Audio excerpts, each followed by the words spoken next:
સુરતમાં પૂરના પાણી ઓસર્યા બાદ જોવા મળી અનોખી માનવતા। જહાંગીરપુરામાં ભંગાર વીણતા શ્રમિકે સાચવી રાખી પૂરના પાણીમાં તણાયેલી 50થી વધુ નંબર પ્લેટો। આરટીઓના ધક્કામાંથી બચાવતી અનોખી સેવા। આરસી બુક બતાવો અને તમારી નંબર પ્લેટ તદ્દન મફતમાં લઈ જાઓ। સુરતના જહાંગીરપુરા બોટનિકલ ગાર્ડન પાસે ફૂટપાથ પર રહેતા ગૌતમભાઈ દેવી પૂજકે જગાવી માનવતા।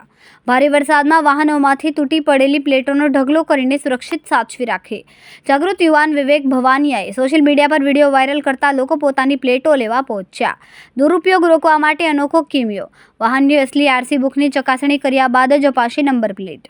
નવી નંબર પ્લેટ અને આરટીઓના દંડ ધક્કામાંથી બચેલા વાહન ચાલકોએ શ્રમિક ગૌતમભાઈનો માન્યો આભાર।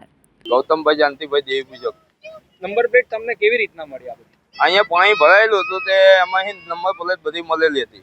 કેટલી નંબર પ્લેટ હતી? નંબર પ્લેટ હતી 40 થી 50 જેવી નંબર પ્લેટ હતી। તમે કેટલા વર્ષથી આ કઈ જગ્યા પર રહો છો? અહીંયા બોટનિકલ ગાર્ડન અમારે રહેવાનું છે, 10 વર્ષથી રહીએ છે। ને આ નંબર પ્લેટ તમે કેવી રીતના વેરીફાઈ કરીને આપો? વેરીફાઈ તો કરીએ છીએ, એમનો આરસી બુક લઈએ છે ને એમાં જોઈને પછી અમને આપીએ છીએ।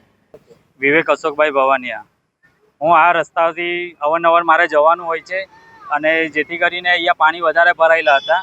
હવે પાણી ભરાયેલા હતા, હવે નંબર પ્લેટ લોકો અહીંથી ગાડી લઈને ખૂબ પાણી હતું એટલે ગાડીથી નીકળતા હતા એટલે એમની નંબર પ્લેટ અહીંયા પડી ગઈ હતી, જેથી કરીને લગભગ રાતે 11 વાગ્યાની આસપાસ આ ભાઈએ બધી પાણી ઉતાર્યા હશે તો નંબર કલેક્ટ કર્યા હશે બધી પ્લેટો અને નંબર કલેક્ટ કર્યા એટલે એમને મૂકી રાખી હતી એટલે મારે અહીંથી જવાનું હતું એટલે મેં સોશિયલ મીડિયા થ્રુ મેં વિડીયો બનાવ્યો અને ભાઈને એમ કીધું કે ભાઈ આ કોઈ પણ વ્યક્તિ આવે તેને આરસી બુક સિવાય તમારે આ વિડીયો નંબર પ્લેટ છે તે આપવાની થતી નથી। આરસી બુક બતાવે પછી વેરીફાઈડ કરીને તમારે આપવાની રહેશે। એટલે એ ભાઈએ પણ ખૂબ જ સારું કામ કર્યું છે અને મીડિયમના માધ્યમથી આ જે નંબર પ્લેટો છે તે ઘણા લોકો દૂર દૂરથી આવે છે અને એમની નંબર પ્લેટ લઈ જાય છે।